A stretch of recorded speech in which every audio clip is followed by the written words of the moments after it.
Então eu vou ler Gálatas capítulo 3, versículo 10. Já os que se apoiam na prática da lei estão debaixo de maldição, pois está escrito: maldito todo aquele que não persiste em praticar todas as coisas que estão no livro da lei. É evidente que diante de Deus ninguém é justificado pela lei, pois o justo viverá pela fé. A lei não é baseada na fé, ao contrário, quem pratica essas coisas por elas viverá. Cristo nos redimiu da maldição da lei quando se tornou maldição em nosso lugar, pois está escrito: maldito todo aquele que for pendurado no madeiro. Isso para que em Cristo Jesus a bênção de Abraão chegasse também aos gentios, para que recebêssemos a promessa pelo Espírito mediante a fé. Feche seus olhos aí, vamos orar por essa palavra.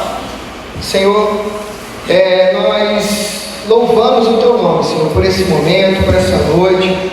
Agora nós te pedimos, Pai, em nome de Jesus, que o Senhor nos abençoe, que o Senhor possa falar aos nossos corações através dessa pregação, que eu não atrapalhe o que o Senhor está querendo fazer aqui nessa noite, mas que o Senhor possa agir poderosamente através do Espírito Santo, ó Pai, nas nossas vidas nessa noite. Nós te pedimos hoje, ó Pai, isso em nome de Jesus. Amém. Amém. Amados, a gente está aqui nessa igreja numa série de pregações na carta aos Gálatas. E a carta aos Gálatas, ela fala sobre a liberdade cristã e a responsabilidade. Isso é uma coisa que a gente tem falado de todo domingo aqui. E aí, você vai poder acompanhar aqui no slide, também vai poder acompanhar aqui. Então agora você não precisa ficar se preocupando em olhar na sua Bíblia aí, porque a gente vai falar, os versículos que eu vou falar vai aparecer no slide também. Amém? Então é isso. Então, resumidamente, o grande problema que Paulo está tentando resolver nessa carta é o seguinte: existiam alguns homens que se chamavam judaizantes. Esses homens, eles acreditavam no seguinte, que se uma pessoa se circuncidasse, seguisse algumas regras da lei, essa pessoa ia conseguir o status de povo de Deus de maneira plena. Ou seja, se eu seguir algumas regras, aí sim eu vou ser considerado povo de Deus.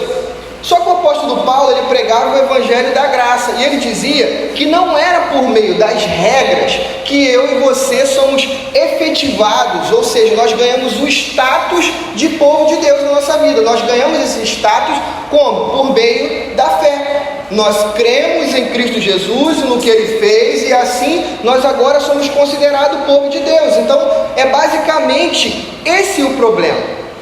Algumas pessoas acreditavam que por seguir regras, eles iam ganhar status de povo de Deus, e outras não acreditavam assim. E é o apóstolo Paulo, aquele que está defendendo esse ponto aqui. E agora você pode perguntar: Paulo, por que isso é tão importante? Porque, amados, percebam, existem algumas igrejas que pregam esse falso evangelho, que se você só é considerado povo de Deus, por exemplo, se você não cortar o seu cabelo. Existem igrejas que consideram, por exemplo, que você só é povo de Deus se você usa determinado tipo de roupa. Existem igrejas que falam, e aí você fala assim: não é isso, é só uma regra só. Não é não. Porque quando você quebra essa regra, naturalmente as pessoas fazem o quê? Se afastam de você. Eu vi a pessoa fazendo algo errado ali. Bom, quebrou a regra, não é mais povo de Deus, então não quero ver mais você aqui na minha frente. Então, geralmente é isso que acontece com lugares cheios de regras, lugares que imperam o quê? O evangelho legalista, um falso evangelho. E tudo que o apóstolo Paulo não queria é que isso acontecesse. Então, como eu falei, como isso influencia a minha vida cristã? Isso nos lembra da história aqui de Pedro. Se você estava aqui nas outras pregações, a gente falou aqui sobre a história em que o apóstolo Paulo, no capítulo 2 dessa carta, ele enfrenta Pedro. Por quê? O Pedro estava lá comendo com os gentios. E aí, quando chegou alguns cristãos mais fervorosos, que eram mais legalistas, chegaram lá, e esses cristãos acreditavam no quê? Se essa pessoa não é circuncidada, eu não posso sentar para comer com ela, porque ela não é ainda povo de Deus. Então o apóstolo Paulo confrontou Pedro e falou: olha só, você estava aqui comigo comendo com os gentios, aí chegou esse pessoal aí, agora você não come mais? O que aconteceu? Aí ele chamou ele de hipócrita. Ele falou que aquilo era uma hipocrisia, ou seja, ele foi, por causa da etnia dele, ele deixou de comer com outras pessoas. porque ele seguia algumas regras. Mas ele não estava fazendo isso antes. Então, assim, isso influencia diretamente em toda a nossa vida cristã. Então, é por isso que você vai em algumas igrejas e tem pessoas que são fiscalizadores de regras. Ih, aquele irmão ali, ó, está numa festa. Está em pecado, provavelmente. Ih, aquele ali cortou o cabelo um pouquinho. Eita, o outro lá, a saia dele. Fiscalizadores de regras. Então, igrejas legalistas, elas geram cristãos legalistas. Cristãos que são observadores de regras e não cristãos que amam a Jesus. Então esse é o ponto crítico, e é por isso que o apóstolo Paulo fica 3 capítulos falando sobre isso. 3 não, 4 ou 5, não lembro exatamente agora. 4 ou 5 capítulos falando só sobre isso. Olha só, eu não quero que vocês entendam assim. Vocês não são povo de Deus porque vocês seguem um punhado de regras. Não é assim. Vocês são povo de Deus agora porque vocês creem na fé e porque vocês creem em Cristo Jesus. Então, agora no capítulo 3 em diante, o Paulo vai defender isso de uma forma mais radical. Ele vai dar exemplos, inclusive, vai mostrar o lugar da lei nesse processo. Porque pense, se a lei não deve ser considerada como status de me afirmar como povo de Deus, para que a lei serve então? Porque as pessoas podem pensar, ué, mas se não tem regra, então como é que eu vou saber que eu sou povo de Deus ou não? Ou se não é seguindo essas regras que eu vou sendo considerado povo de Deus, então como é que eu vou fazer? Então como é que acontece essa coisa aí? Para que serve então a lei? Então para que eu oro? Para que eu jejuo? Certo? É isso que a gente vai aprender nessa noite, o lugar da lei. E como a gente viu na semana passada com o Eric, o início do capítulo 3, versículo 1 ao 9, eu quero que você acompanhe aqui, ó, em cima que eu vou estar lendo aqui. Ó Gálatas insensatos, quem os enfeitiçou? Esse texto foi o texto que o Eric pregou na semana passada, e eu vou pregar o texto depois, mas eu só vou ler para a gente recapitular o assunto. Então, ó Gálatas insensatos, quem os enfeitiçou? Não foi diante dos seus olhos que Jesus Cristo foi exposto como crucificado? Gostaria de saber apenas uma coisa: foi pela prática da lei que vocês receberam o Espírito ou pela fé naquilo que ouviram? Será que vocês são tão insensatos que, tendo começado pelo Espírito, agora querem se aperfeiçoar pelo esforço próprio ou pela carne, né? Deve estar em outras traduções. Será que foi inútil sofrerem tantas coisas, se é que é inútil? Aquele que lhes dá o seu Espírito e opera milagres entre vocês, realiza essas coisas pela prática da lei ou pela fé com a qual vocês receberam a palavra? Considerem o exemplo de Abraão. Ele creu em Deus e isso lhe foi acreditado como justiça. Estejam certos, portanto, que os que são da fé, estes são filhos de Abraão. Prevendo a Escritura que Deus justificaria os gentios pela fé, anunciou primeiro as boas novas a Abraão: por meio de vocês todas as nações serão abençoadas. Assim, os que são da fé estão juntos com Abraão, homem de fé. Então, como a gente viu na semana passada com Eric, é possível sermos enganados mesmo depois de termos ouvido o verdadeiro Evangelho. Ou seja, o ambiente da fé pode nos enganar. A gente viu, o apóstolo Paulo falou lá assim, se você lembra agora no versículo 1, ele fala assim: ó Gálatas insensatos, quem os enfeitiçou? Não foi diante dos seus olhos que Cristo foi exposto como crucificado? Ou seja, o ambiente da fé, ele pode te enganar. Então você pode estar numa igreja evangélica e não ser um cristão que segue a palavra de verdade. E adivinha, o próprio Senhor falou que no fim dos tempos isso ia acontecer em muitos lugares. Então é normal você estar numa igreja e ver pessoas que se preocupam apenas o quê? Com as regras. Ah, mas eu tenho que fazer isso. Mas será que pode? Mas será que pode fazer aquilo? Isso acontece em ambientes o quê? Que é pregado um evangelho legalista. Agora, num lugar onde é pregado o verdadeiro evangelho, a gente vai ver mais para frente. As pessoas são libertas e assim elas se responsabilizam por aquilo que elas creem. Então vocês receberam o Espírito, né? E viram milagres pela fé naquilo que ouviram. Isso tudo não aconteceu porque vocês cumpriram algumas leis. Então o apóstolo Paulo fala assim: olha só, vocês foram transformados, você recebeu o Espírito Santo. Lembra disso? Lembra como que era a sua vida passada e lembra agora. Tudo que o Espírito Santo já fez na sua vida. Será que você já não está percebendo que Deus é que está transformando você? Será que você agora não percebe que antes você não se preocupava com os pecados que você cometia e agora, porque o Espírito Santo está em você, você começa a se preocupar, você começa a falar assim, poxa, errei hoje contra Deus, meu Deus do céu, e agora? Tenho que pedir perdão a Deus. Antes você não pensava assim, ou seja, ele está falando, vocês começaram no Espírito. E muitas das igrejas vão falar assim, quer começar no Espírito, é aquela pessoa que está lá orando, sobe um monte, jejua 2 semanas, 3 semanas, aquela pessoa super espiritual. Não, isso, nesse contexto aqui, está na carne. Nesse contexto que o apóstolo Paulo está falando aqui, se você seguir as regras apenas para ganhar um status de que é povo de Deus, você está fazendo isso na carne, você não está fazendo no Espírito. E ele continua, lá no versículo 6 ao 9, como eu já li, ele termina afirmando que os que são, o que nos dá o status de povo de Deus, é o que? É a fé em Cristo Jesus. Então, semana passada o Eric falou sobre isso, ele falou que nós podemos estar enganados dentro da igreja. Você, inclusive, que está aqui nessa igreja há mais de 20 anos, devido à internet, devido a várias coisas que você ouve, você pode ter ouvido o Evangelho ou compreendido o Evangelho da maneira errada. Muitas pessoas podem ter compreendido da maneira errada, inclusive eu sou um deles. Então, por muitos anos da minha vida, eu vivi esse Evangelho, então eu vivi uma vida ansiosa. Eu achava que eu tinha que buscar o favor de Deus sempre. Eu nunca me achava bom bastante. Eu sempre vivi uma vida de oração culposa. Então, quando eu ia orar, eu orava porque eu estava culpado, porque eu sentia que eu tinha que orar mais um pouco. Eu ia jejuar, eu jejuava porque eu sentia que eu não estava bom o suficiente. Nada era motivado pela fé em Cristo Jesus. Tudo era motivado pelas regras. E isso acontece, adivinha, em 90% da igreja brasileira, porque a nossa mente foi catetizada com isso. A gente crê nisso, a gente crê que é a nossa performance que vai nos dar o status de povo de Deus. E não é a sua performance. O que vai te dar status de povo de Deus é o quê? É você crer no Evangelho de Jesus Cristo, você crer que Ele fez o que Ele fez por você na cruz. Aí você deve estar pensando assim, mas eu não tenho que fazer nada? Calma, a gente vai chegar lá, fica tranquilo. Eu sei que nesse momento, essa pulga sempre cai atrás da nossa orelha e fica assim, não, mas eu tenho que fazer alguma coisa, não é possível, porque senão, qualquer um vai fazer o que quiser e tal. Calma, a gente vai chegar lá. Como podemos saber que compreendemos isso perfeitamente? Geralmente o nosso entendimento errado sobre o nosso status como povo de Deus se revela em nossas orações, por exemplo.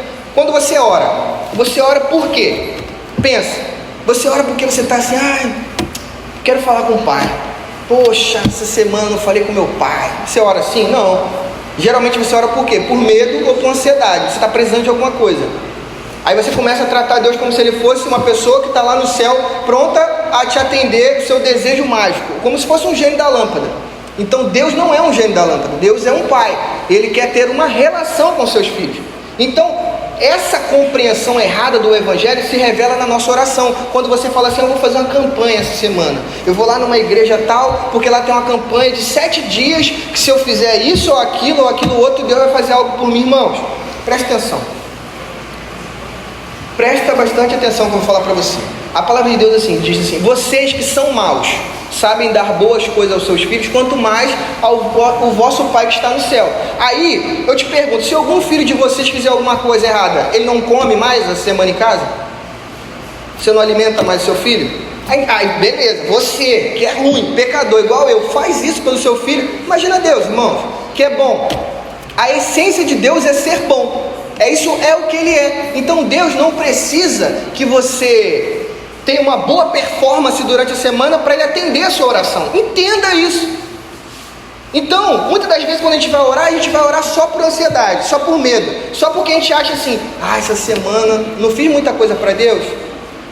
Poxa, eu vou orar, aí eu vou me sentir melhor. Então, você se sente melhor quando você tem uma performance que te diz quem você é, e não crendo naquilo que Deus falou que você é. O que tranquiliza o seu coração não é o que Deus falou a seu respeito, é o que você faz, é a sua performance, é seguir as regras, é fazer as coisas, e isso te torna um crente ansioso, medroso, que não cresce espiritualmente, um crente imaturo, que precisa de um pastor para estar falando que você pode e não pode fazer. Eu posso fazer isso, pastor? Pastor, posso fazer aquilo, pastor? Pastor, será que isso pode?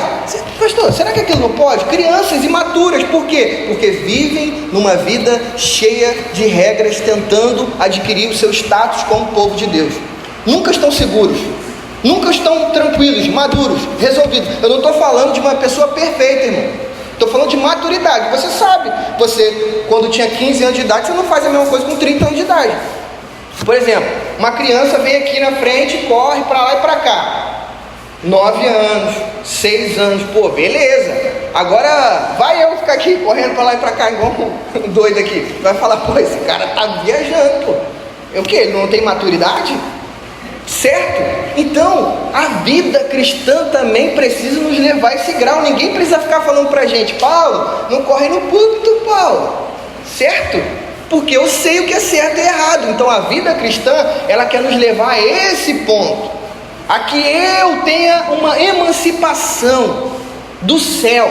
De falar, filho, você é filho. Agora você já sabe o que você tem que fazer. Vai lá e faz. Amém?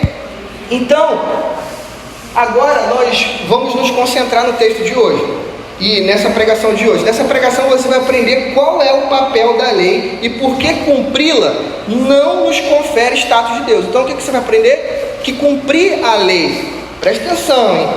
Não vai te conferir status de povo de Deus. Ou seja, eu não sou salvo ou não me torno filho de Deus porque eu cumpro um conjunto de regras. É isso que a gente vai aprender e por que isso não funciona.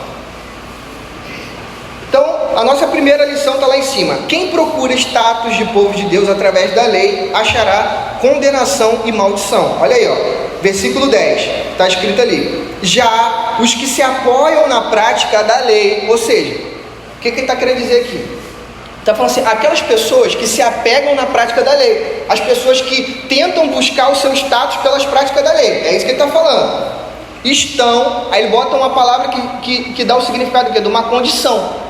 Então, quem busca status de povo de Deus através da lei está, isso é uma condição, você está, a pessoa está debaixo de maldição. Então, todas as pessoas que buscam ser povo de Deus através da lei, através de seguir regras, está debaixo de maldição. Pois, aí agora ele vai explicar, está escrito: maldito todo aquele que não persiste em praticar todas as coisas escritas no livro da lei. Agora, por que a pessoa se torna uma pessoa amaldiçoada? Sabe por quê? Porque na lei, se você deixar de descumprir uma regra, você já está condenado. É isso que o apóstolo Paulo cita aqui. Ele pega um texto do Antigo Testamento e cita para os irmãos. Ele fala assim, olha só, na lei é o seguinte, não é cumprir a regra que você conseguir, não. Se você deixar de descumprir uma, você já é condenado por todas. Então, é claro que o que ele está querendo deixar claro para a gente aqui é o seguinte, aí ele vai falar no versículo 11, é evidente o quê? Que diante de Deus, ninguém é justificado pela lei. Justificado, irmãos, é você adquirir status de povo de Deus. Filho de Deus, ele foi justificado, ou seja, agora Cristo é o que representa diante de Deus.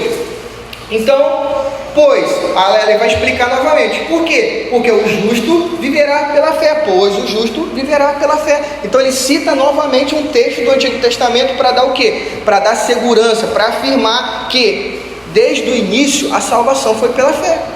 A salvação nunca foi pelas obras. Ninguém nunca vai ser salvo pelas obras. Então o que Paulo está dizendo para a gente? Se vocês criaram leis e disseram que quem não cumprir será punido, saiba que isso se voltará contra vocês. É nessa lógica que vocês querem viver? Saibam, se vocês não obedecem a uma regra, você é punido por todas. Então, uma ilustração para a gente aí. Lugares legalistas são geradores de hipocrisia. Por exemplo, tá aí. Geralmente quando as regras são quebradas em igrejas que vivem essa lógica legalista, é mais fácil ver as aplicações das regras em quem? Na família do pastor? Não. Na família de quem tem o maior dízimo da igreja? Também não. Por quê? Por causa do óbvio, né, irmãos? Porque essas pessoas são as pessoas mais importantes da igreja. Você está entendendo? Aí é por isso que tem muita gente que vive com raiva da igreja. Porque eles aprenderam esse evangelho. Porque se você bota a regra lá, as irmãs da igreja não podem cortar cabelo. Pronto, aí a mulher do pastor cortou o cabelo. Alguém vai disciplinar a mulher do pastor, irmão? Não vai. Alguém vai disciplinar a mulher do homem mais rico da igreja? Não vai. E aí, e agora? Como é que faz? O ambiente de hipocrisia se instaurou aqui dentro. Hipocrisia, porque tem uma regra e as pessoas não seguem a regra. Então, hipocrisia. E aí, um ambiente de hipocrisia gera o quê? Crentes hipócritas. E aí todo mundo tem que ficar cuidando um da vida do outro aqui dentro.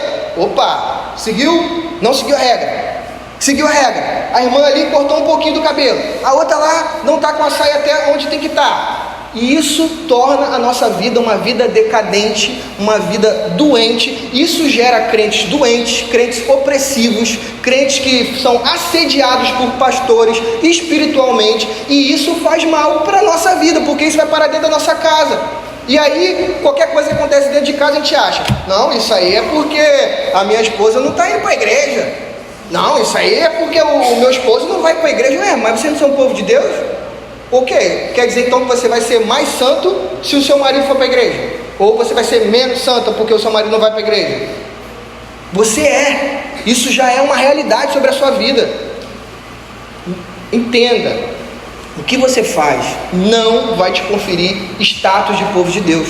Você é porque Cristo morreu na cruz no seu lugar. Isso é uma realidade sobre a sua vida. Isso é o que você é. Você é filho de Deus e ninguém vai te tirar dessa realidade.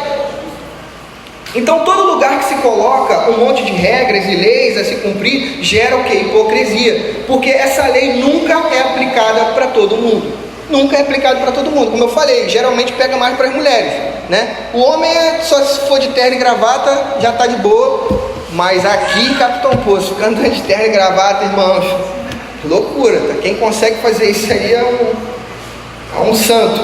Porque muitas pessoas hoje têm a versão da igreja evangélica por causa desse sistema hipócrita. Então, por que muita gente acha assim: pô, nem vou na igreja, chegar lá as pessoas vão olhar para mim, né, já daquele jeito. Às vezes a pessoa pode ser uma pessoa homossexual e ela quer ouvir a palavra, ela quer ser transformada, mas ela não vem. Por quê? Porque a gente não tem maturidade para lidar com isso. Porque na outra semana, se a gente vê ele na rua andando de mão dada com o namorado dele, a gente vai falar assim: já tira ele daqui, pastor, pelo amor de Deus, não deixa essa pessoa se vincular da gente não. E está errado. Sabe por quê? Porque não é a gente que transforma, irmão. Não é a regra que transforma, irmão. Não é. A gente precisa compreender isso claramente no nosso coração. Todos nós somos pecadores com pecados diferentes. E quem está nos transformando é o Espírito Santo. Só que nós precisamos ter essa maturidade. E isso só é adquirido o quê? Através da fé em Cristo Jesus e através do Espírito Santo que está fazendo essa obra na nossa vida. Então aí às vezes entra uma pessoa, sabe, meio punk, rock, assim. Aqui não sei se tem muito roqueiro assim, maluco. Lá em Angra tem muito, que entra na igreja assim com aquele cabelo pintado de roxo e uma calça toda rasgada. Aí a pessoa já olha assim e fala: rapaz, esse cara aí é muito doido. Aí ninguém quer sentar perto da pessoa. Tá entendendo? Porque uma igreja ou um local aonde se impera as regras vai ser um ambiente gerador de hipocrisia. Isso a gente precisa tomar muito cuidado. Você pode pensar: mas Paulo, isso não pode acabar saindo do controle?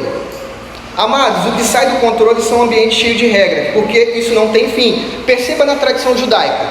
Na tradição judaica é o seguinte: as pessoas no sábado não podiam trabalhar, mas aí tinha como quebrar a regra. Aí eles inventavam: tá bom, mas o que é trabalhar? Dar 10 passos é trabalhar? Não, não é. Dar 10 passos está de boa. Não, mas carregar uma sacola para minha esposa é trabalhar? Não, não é. Ah, não, então tá de boa. Mas o que é trabalhar? Não, se você carregar 2 sacolas, aí dá problema, aí já é trabalhar. Então você está entendendo? Lugar que vive com base em regra vai gerar mais regra, e mais regra, e mais regra, e aí vai criar o que? Mais hipocrisia, e mais hipocrisia, e mais hipocrisia. Então, mais algumas aplicações para a gente. Se criarmos ambiente cheio de regra para dar status a quem pertence ao povo de Deus, nós criaremos lugares cheios de pessoas doentes, que não conseguem ter maturidade para se controlar, que sempre precisam de alguém para dizer o que pode ou não pode, e nunca assume a responsabilidade da liberdade que o Evangelho nos dá. Outra coisa que é gerada nesse tipo de ambiente são pastores dominadores, que assediam espiritualmente as pessoas, mantendo elas no cabresto. Como eles fazem isso? tornando as pessoas dependentes do sistema. Aí tem aqueles outros também. Uma outra coisa que acontece nesse tipo de lugar: pastores dominadores. Aí eles tornam todo mundo dependente do sistema. Fala assim: olha, se você não ajudar lá, lembra que Deus fez na sua vida. Ele quer que a pessoa ajude ele a fazer algo na igreja. Ele já começa assim: irmão, lembra o que Deus fez na sua vida. Olha tanta coisa que Deus já te deu, irmão. Vai lá servir na igreja. Aí tem que ficar colocando a pessoa na dependência do sistema. Aí vai oprimindo. Aí ele vai trazendo a pessoa para perto dele, vai falando assim: olha, eu te abençoo, você está debaixo da minha bênção. Aí as pessoas ficam com medo. Tem gente, irmão, às vezes, que fica com medo de, sei lá, de tomar qualquer atitude e fazer qualquer coisa sem pedir a bênção do pastor. E adivinha, irmão, pastor não abençoa ninguém. Pastor não tem poder. Quem abençoa é Deus. E se você é filho, tu já é abençoado. Então está tudo resolvido. Você não precisa mais que seu carro seja abençoado. Aí o pastor fala assim: não, traga a chave do teu carro lá que eu vou abençoar. Aí parece o quê? Naturalmente que meu carro não vai dar ruim nunca. Pô, caraca, meu carro foi abençoado. Aí na outra semana perde o carro, acontece alguma coisa, pronto, estou em pecado, alguma coisa, eu estou fazendo alguma coisa errada com Deus. Aí vai lá no pastor de novo. Aí o pastor fica como? Dominando. É uma marionete. Então tem muitos pastores que são dominadores. Sabe por quê? Porque vivem em ambientes hipócritas aonde não é pregado o verdadeiro evangelho. Então uma igreja séria, ela emancipa pessoas, ela caminha com elas para que elas se tornem pessoas maduras. Quem procura, agora a nossa segunda lição. Bom, já finalizei a primeira lição. Então a primeira lição era essa: eu e você não podemos buscar status por meio das regras. Nós somos o povo de Deus. E a gente vai ver agora a nossa segunda lição, que vai falar sobre isso. Quem procura status de povo de Deus através da fé em Jesus, encontrará liberdade e responsabilidade. Olha só, versículo 12, está escrito aqui em cima: a lei não é baseada na fé. A primeira coisa que ele fala é assim: olha só, a lei, ela não tem por base a mesma forma de salvar, ou seja, ela não tem o mesmo funcionamento que o evangelho. Ou seja, no evangelho, eu e você somos salvos a partir do momento em que nós cremos que Jesus Cristo é o Filho de Deus e que Ele veio e morreu na cruz para nos salvar. Então isso nos torna povo de Deus, e a partir desse momento eu vou lá e amo ao Senhor, eu faço as coisas que eu tenho que fazer para Deus, certo? Na lei não é assim. Aí ele vai falar, ao contrário, quem pratica essas coisas, por elas viverá. Ele novamente cita um texto do Antigo Testamento para quê? Para afirmar o que ele está falando. Então ele cita esse texto do Antigo Testamento para dizer o seguinte: olha, quem começar a viver pela lei vai ter que viver a vida inteira pela lei, meu irmão. Não tem escapatória. Você só vai ganhar vida se você cumprir a lei por cada detalhe. Só que adivinha, você não vai conseguir seguir a lei por cada detalhe, e nem eu vou conseguir. E isso vai acabar trazendo maldição. Aí ele vai falar um dos versículos mais lindos da Bíblia: Cristo nos redimiu da maldição da lei quando se tornou maldição em nosso lugar. Olha só como isso é maravilhoso. Irmão, presta atenção. Olha como isso aqui tem que tirar a nossa ansiedade.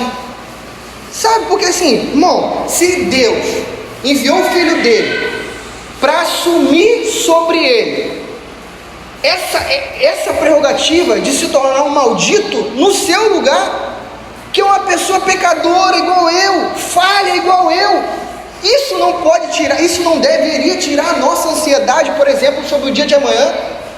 Porque, amado, se Deus fez isso, se Ele teve essa capacidade, o que falta para a gente ter uma vida menos ansiosa é que isso penetre no mais profundo do nosso coração. A gente precisa compreender, olha, Cristo nos redimiu, ou seja, Ele nos resgatou, Ele nos tirou daquela condição do quê? Da maldição da lei. Então eu e você agora não procuramos mais ser salvos ou ganhar status de povo de Deus através da lei.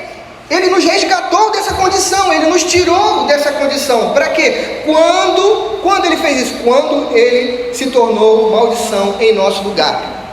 Então, a partir do momento em que Jesus morreu, a partir do momento em que Jesus veio à terra, viveu uma vida santa, morreu na cruz do Calvário por nós e ressuscitou, tudo isso foi conferido a nós.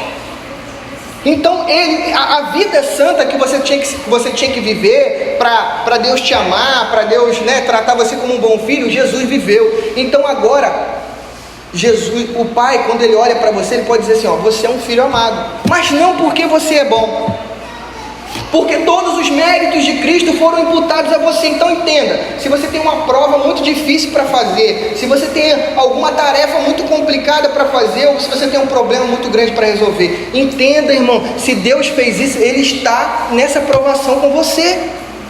Você não precisa ficar preocupado e ansioso com isso. Tranquilize a sua alma. Eu não sei o que você está passando, mas tranquilize sua alma, porque o Espírito Santo está agindo na sua vida. Ele tem um compromisso com você. Ele ama você. Isso é o que você é. Você agora é um filho de Deus e nada pode tirar esse status de você. Isso tem que te dar uma segurança. Você assim, caramba, o Pai fez isso por mim. Sabe, a minha vida precisa ser mais leve. Ele continua e diz assim, pois está escrito, novamente ele cita um texto do Antigo Testamento, para quê? Para afirmar uma coisa, maldito todo aquele que for pendurado no madeiro.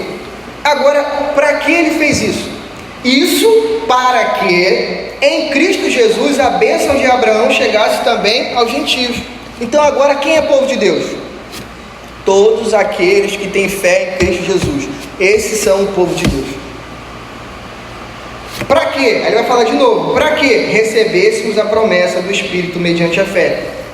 Então o que ele está dizendo? Olha, Cristo te resgatou dessa realidade de buscar status de filho de Deus pela lei.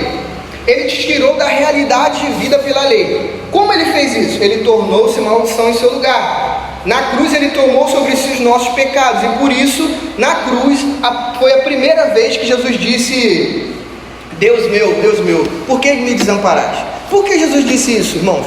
Porque naquele momento, foi o único momento que Jesus viu o Pai de costas para ele. O Pai não sorrindo para ele. Sabe por quê? Porque ele estava carregando o seu pecado, o meu pecado. Naquele momento, o Pai viu uma bolota de pecado pendurada na cruz. Ele não viu mais o Filho amado dele.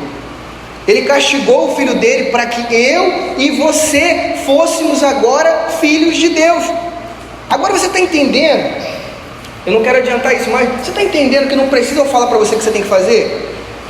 Amados, porque se alguém foi até esse ponto por você, que é um pecador assim como eu, foi até esse ponto para uma pessoa tão falha, o que nós deveríamos fazer por essa pessoa?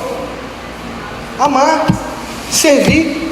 Então, vir ao culto domingo, sabe, eu não consigo entender. Porque as pessoas às vezes ficam nessa, tipo assim, a gente tem que chamar as pessoas para vir no culto domingo. Irmão, se a gente tiver que chamar alguém para vir no culto domingo, irmão, acabou o mundo. Acabou o mundo, irmão. Então a gente tem que fechar a igreja e vai todo mundo para casa. Não faz sentido eu ficar falando para você vir no culto domingo. Não faz sentido eu falar para você ir na célula. Não faz sentido eu falar para você que você tem que servir nos grupos, que você tem que se voluntariar e ajudar aqui dentro da igreja. Não faz sentido nada disso. Porque é tudo óbvio. E eu não quero a gente não precisa criar regras para te falar o óbvio. Então, assim, o que nos confere status de povo de Deus? A vida, a morte e a ressurreição de Cristo. Isso para que em Cristo Jesus nós recebêssemos a bênção de Abraão, ou seja, o status de povo de Deus, e vivêssemos pelo Espírito mediante a fé. Então, o que Cristo nos deu, além de nos resgatar? A justificação, a vida eterna e o Espírito. Agora eu vou te dar mais uma ilustração sobre isso que eu estou falando. Vamos dizer que você vai ao médico e ele fala que você pode comer X quilos ou tanto de doce, né, durante a semana. E se você não fizer isso, em longo prazo, isso pode fazer mal. E agora você é livre. Você não tem mais a sua mãe para te obrigar a tomar o remédio. E não tem mais ninguém, é você e Deus agora. É a liberdade de tomar o remédio na hora certa que vai mostrar que você tem ou não a responsabilidade. Então o médico vai lá, fala para você assim, ó, você tem que fazer isso aqui. Aí agora não tem mais a sua mãe para ficar falando a hora que tem que tomar. Agora é o que? É a liberdade que vai mostrar realmente que você tem o que? Responsabilidade com o seu corpo, com a sua vida. E com o Evangelho é assim, irmãos. É a liberdade que Cristo nos dá, de que nós somos amados, de que Ele nos ama. de que Ele nos deseja ter, de que Ele deseja ter relação conosco, que vai nos atrair ao quê? A ter responsabilidade. Não será as regras que vai te tornar uma pessoa mais responsável. Então, lugares espirituais não promovem barulho, promovem responsabilidade e maturidade. O Espírito está em nós para nos dar o seu fruto. O fruto do Espírito é amor, alegria, paz, paciência, amabilidade, bondade, fidelidade, mansidão e domínio próprio. Então, pode passar de novo assim. Acho que eu coloquei 2 vezes. Então, a igreja é um ambiente onde nos responsabilizamos pela liberdade que o Evangelho nos dá. Aí eu coloquei ali um exemplo de Lucas 7, né? Que é um versículo que também é assustador, né? Uma mulher pecadora, uma prostituta, chega para Jesus aos pés dele, ela vai lá, chora e tal. Aí os fariseus, os hipócritas, veem aquilo e falam assim: mestre, mas você não sabe o que essa mulher faz? Meu Deus do céu, nem parece que o senhor é um profeta. Ele fala, os fariseus falam para Jesus. Aí Jesus fala para eles assim: olha, vou fazer uma parábola com vocês. Imagine que uma pessoa deve R$50 e a outra R$500. Aí essa pessoa que os dois deviam vai lá e perdoa os dois. Quem vai ficar mais grato? Aí ele fala: com certeza aquele que devia R$500, né? Porque foi mais perdoado. Aí ele fala assim: então, pois é isso que aconteceu. Essa mulher, ela teve mais consciência do quão grande era a dívida dela. Vocês não. Então, se nós formos pessoas que não temos consciência do tamanho da nossa dívida, do quão pecadores nós somos, nós nunca vamos amar mais a Jesus. Nunca. Amar a Jesus sempre vai ser um desafio para nós. Aí no final, lá no versículo 50, Jesus diz assim: Jesus disse à mulher: sua fé a salvou, vá em paz. Olha como isso é assustador. Imagina se você teria coragem de fazer algo assim. Uma pessoa entra na igreja, uma pessoa completamente desvirtuada, uma pessoa que você olha assim e fala assim: isso aqui é impossível de se converter, isso aqui o pastor tem que andar do lado, tem que tratar, o pastor tem que estar na casa dele 24 horas por dia, tem que fazer isso, porque não vai acontecer. Aí Jesus fala assim: vá em paz, a sua fé te salvou. Sabe por quê? Porque o que vai mostrar o que tinha dentro do coração daquela mulher era a liberdade. Vai em paz, a sua fé te salvou. Agora você é filho, você já ganhou o status de povo de Deus, agora vai em paz, a sua fé te salvou. Agora Jesus está colocando ela sobre a responsabilidade da liberdade. E irmãos, adivinhe, o que traz mais responsabilidade sobre nós é a liberdade. A liberdade que Jesus te deu é a coisa mais perigosa que você tem. É a coisa que vai dizer se você realmente é um cristão. Sabe, irmãos, uma coisa que diz aqui para nós se nós somos verdadeiros cristãos ou não, é como nós lutamos contra o pecado. Você luta contra o pecado? Luta? Amém. Então isso mostra que você é um cristão. O simples fato de você lutar contra o pecado já mostra que você ama a Deus, que você é um cristão. Então agora as aplicações para a gente terminar. Primeiro, a liberdade exige mais responsabilidade do que a vida pelas regras da lei. Primeira coisa então, a liberdade que nós adquirimos em Cristo Jesus vai exigir muito mais responsabilidade nossa do que as regras da lei. Segundo, você nasceu de novo. Você recebeu o Espírito. Escrevi errado ali, Espírito. Ou você ainda estava tentando se manter como povo de Deus através da sua performance. Você nasceu de novo. Você tem o Espírito Santo. Você precisa saber disso, irmão. Você é um crente, você vem à igreja. Beleza? Então, ou você ainda está tentando se manter como povo de Deus através da sua performance. Você ainda está tentando falar assim: Senhor, faz alguma coisa por mim, essa semana eu vou na igreja. Irmão, você é povo de Deus. Você não precisa tratar Deus com barganha. Deus é o seu pai. Você não chega para o seu pai quando era criança e fala: pai, se eu fizer lavar, arrumar a casa toda hoje, amanhã e depois da manhã, o senhor me dá um prato de comida? Pô, ninguém faz isso, né? Pode ser que tenha uns pais loucos aí, mas Deus não é esse pai não. Terceiro, lembre-se, lugares cheios de regras são promotores da hipocrisia. Você precisa sair daqui com isso na sua cabeça. Lugares cheios de regras são promotores de hipocrisia. Quarto, você se entende como povo de Deus? Como são suas orações? Como eu falei lá no início. Quinta aplicação: Deus tornou seu filho maldição para que você pudesse ter status de povo de Deus. Ele está comprometido com a sua transformação.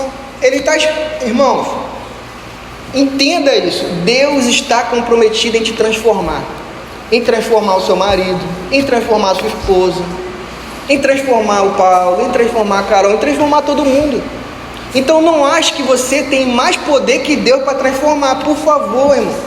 Deus está comprometido com a sua falta de paciência, com a sua ansiedade, com a sua depressão. Ele está comprometido com o seu problema, com o seu pecado, e Ele está comprometido em transformar você.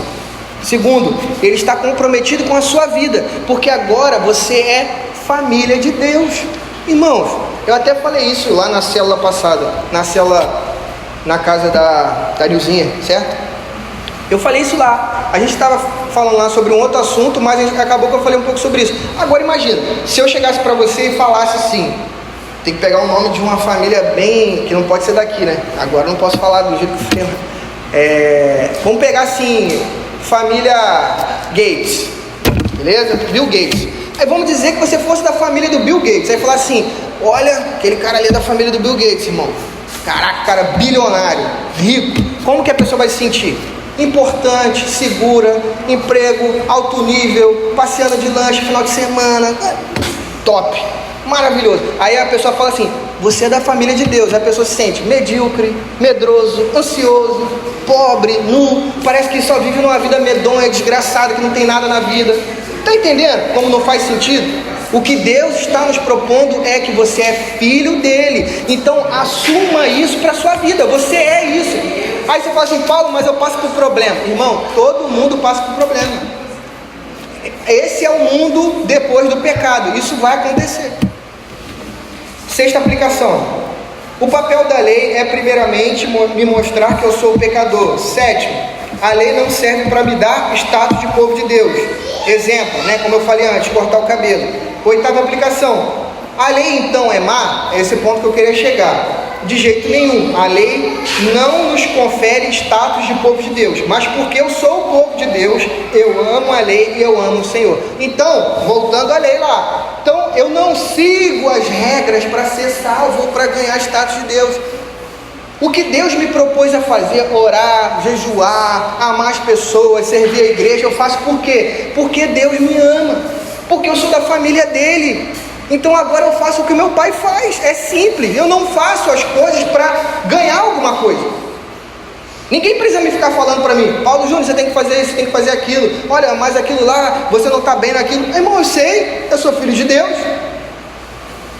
Agora é óbvio que isso vai se tornar cada dia mais real para mim e para você, quanto mais comprometimento você tiver na relação com seu pai.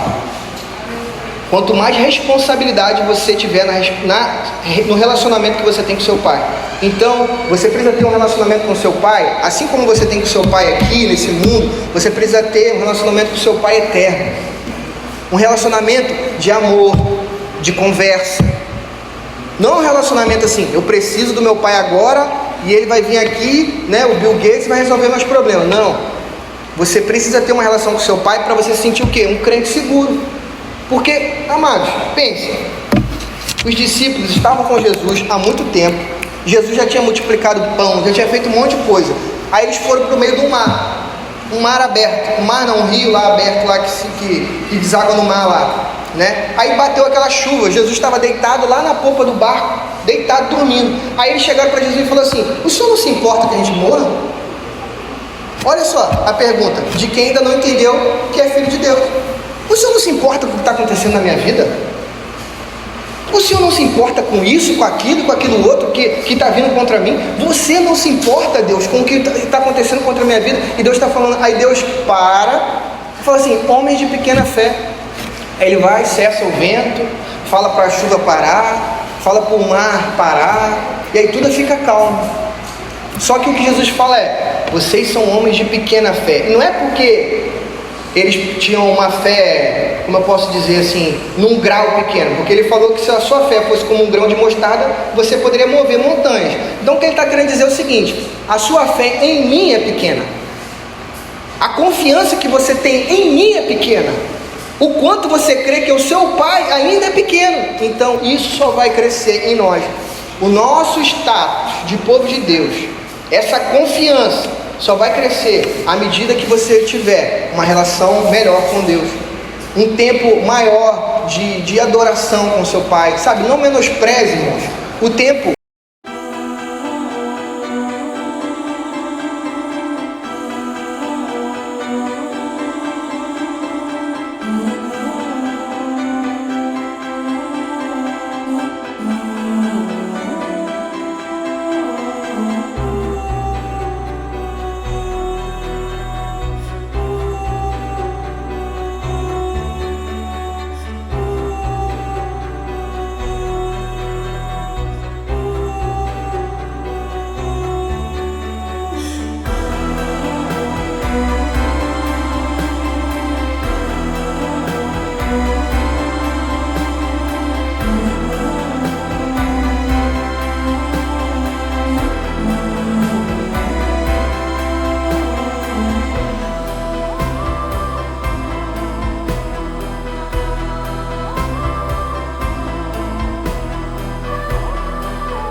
Em que você ouve um louvor dentro da sua casa, porque é adoração. Não menospreze, bota uma música, canta como se você estivesse cantando para Deus, adora, porque música é algo purificador, é algo santificador, sabe? Eu nem gosto muito de música, não sei nem porque eu estou falando isso, mas enfim, não menospreze esse tempo na sua casa. Eu não sou de ouvir música, mas eu sei que faz bem, entendeu? Eu tô aconselhando vocês aí, eu sei que faz bem. A Carol ouve música o tempo todo, eu não ouço, e eu tô lá e eu acabo ouvindo, né? Enfim, irmãos, é isso que eu tinha para falar para vocês, amém? Queria orar, feche seus olhos aí, vamos orar, pedir a Deus para Ele fazer algo na nossa vida nessa noite, transformar o nosso coração, amém? Pai, nós te louvamos, Senhor. Te louvamos por tudo que o Senhor tem feito por nós nesse tempo, pelo jantar de casais maravilhoso que o Senhor nos deu, por esse culto maravilhoso também, ó Pai, que o Senhor nos deu. Senhor, nós somos gratos por Ti, Pai, porque nós somos Seus filhos, nós somos amados por Ti, Pai. Que coisa maravilhosa ser amado por Ti. Como isso me dá confiança, Pai, que para minha vida dar errado, ó Pai, Deus tem que dar errado, Pai, então não vai dar errado. Eu sei que o Senhor está no controle da minha vida, no controle da vida dos meus irmãos, então que todo mundo possa sair aqui nessa noite, Pai, seguro e feliz, porque nós somos o povo de Deus. Nós oramos a Ti, em nome de Jesus, amém.